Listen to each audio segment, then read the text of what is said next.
आज लोकसभा चुनाव में भगवान श्री राम और भगवान श्री कृष्ण के बाद बजरंग बली की भी एंट्री हो गई। मोदी ने अपना भाषण बजरंग बली के जयकारे के साथ शुरू किया। क्योंकि आज हनुमान जयंती है, ज्यादातर पार्टियों के नेता हनुमान चालीसा का पाठ करते दिखाई दिए।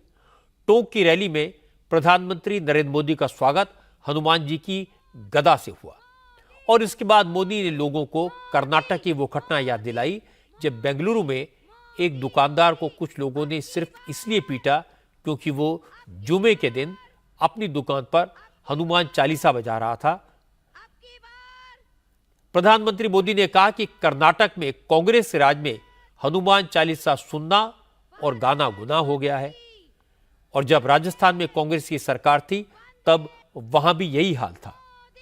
जहां हनुमान जयंती की शोभा यात्रा पर पत्थर बरसाए जाते थे और पत्थर फेंकने वालों को यहां की पिछली सरकार संरक्षण देती थी।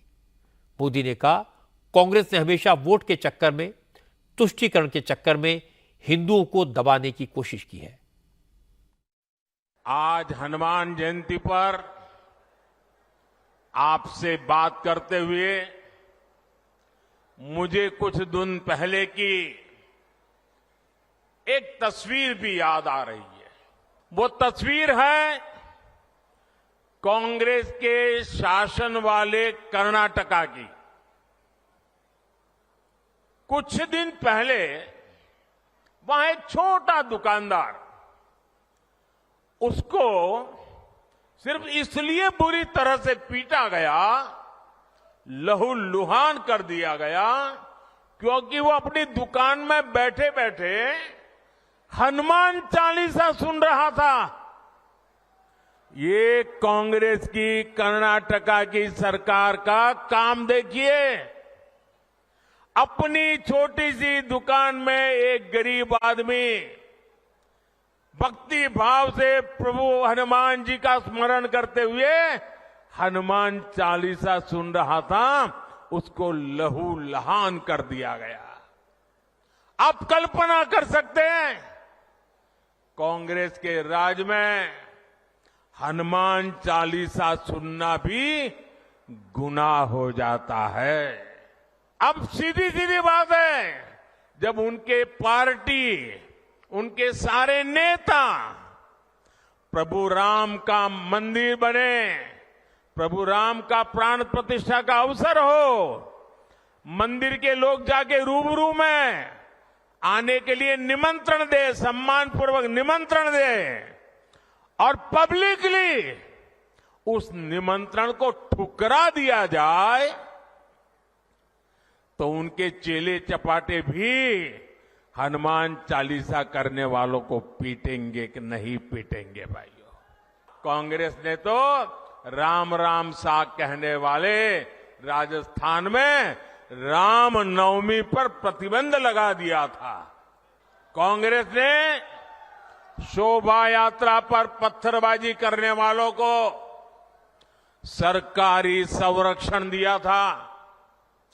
इसी कांग्रेस पार्टी ने तुष्टीकरण के लिए मालपुरा, करौली, छबड़ा, टोंक, जोधपुर को दंगों की आग में झोंक दिया था। अब भाजपा सरकार आने के बाद किसी की हिम्मत नहीं है कि आपकी आस्था पर सवाल उठा दे। अब आप चैन से हनुमान चालीसा भी गाएंगे और राम नवमी भी मनाएंगे, ये भाजपा की गारंटी है। क्योंकि आज हनुमान जयंती है, इसलिए मोदी ने कर्नाटक की घटना का जिक्र किया और यह ज्यादा दिन पुरानी बात नहीं है, पिछले महीने की घटना है। हनुमान चालीसा सुन रहे दुकानदार पर हमला हुआ, बीजेपी ने प्रोटेस्ट किया, पूरे कर्नाटक में मंगलवार के दिन हनुमान चालीसा के पाठ का आयोजन किया, प्रेशर बना, तब जाकर दुकानदार पर हमला करने वाले लड़के पकड़े गए। लेकिन आज हनुमान जयंती के दिन ज्यादातर पार्टियों के नेता बजरंग बली की शरण में दिखाई दिए। दिल्ली में तो आम आदमी पार्टी के नेताओं ने जगह जगह हनुमान चालीसा का पाठ कराया। आम आदमी पार्टी के नेताओं ने अपने अपने इलाकों में हनुमान मंदिरों में जाकर पूजा की। अरविंद केजरीवाल की पत्नी सुनीता केजरीवाल ने कनॉट प्लेस के हनुमान मंदिर में जाकर दर्शन किए और हनुमान जी का आशीर्वाद लिया। दिल्ली सरकार के मंत्री सौरभ भारद्वाज ने बजरंगबली की शोभा यात्रा निकाली। खुद रथ पर सवार हुए हनुमान जी के बगल में गदा लेकर बैठे।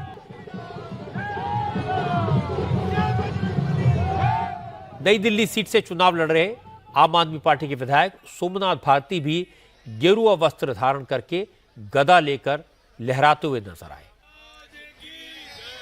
आम आदमी पार्टी के सांसद संजय सिंह ने लोगों को हनुमान जयंती की शुभकामनाएं देते हुए कहा, आज हनुमान जी की कृपा से अरविंद केजरीवाल को इंसुलिन का वो इंजेक्शन मिल गया जिसकी मांग वो पिछले 3 हफ्ते से कर रहे थे।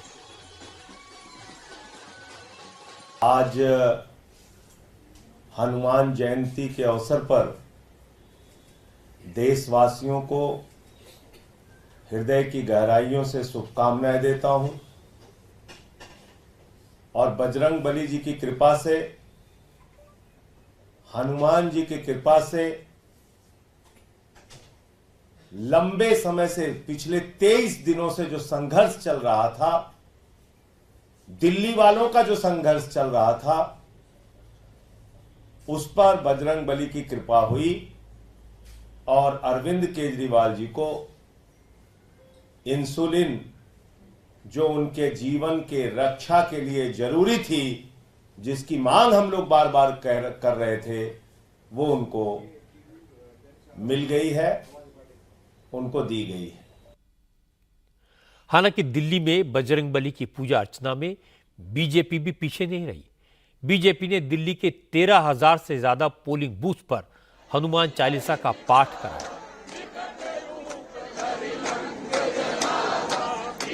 दिल्ली के सभी लोकसभा क्षेत्रों में हुए इस कार्यक्रम में दिल्ली के बीजेपी प्रेसिडेंट वीरेंद्र सचदेवा, लोकसभा चुनाव के प्रभारी ओम प्रकाश धनखड़, ऑर्गेनाइजेशन सेक्रेटरी पवन राणा शामिल हुए। दिल्ली से बीजेपी सांसद और विधायकों के अलावा इस बार लोकसभा चुनाव के सभी उम्मीदवार भी हनुमान चालीसा के पाठ में शामिल हुए।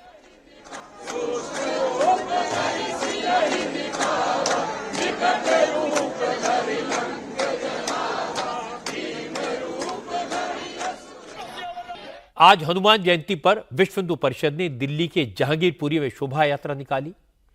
वीएचपी के कार्यकर्ता शोभा यात्रा को उस इलाके से निकालना चाहते थे जहां 2 साल पहले हनुमान जयंती के दिन हिंसा हुई थी।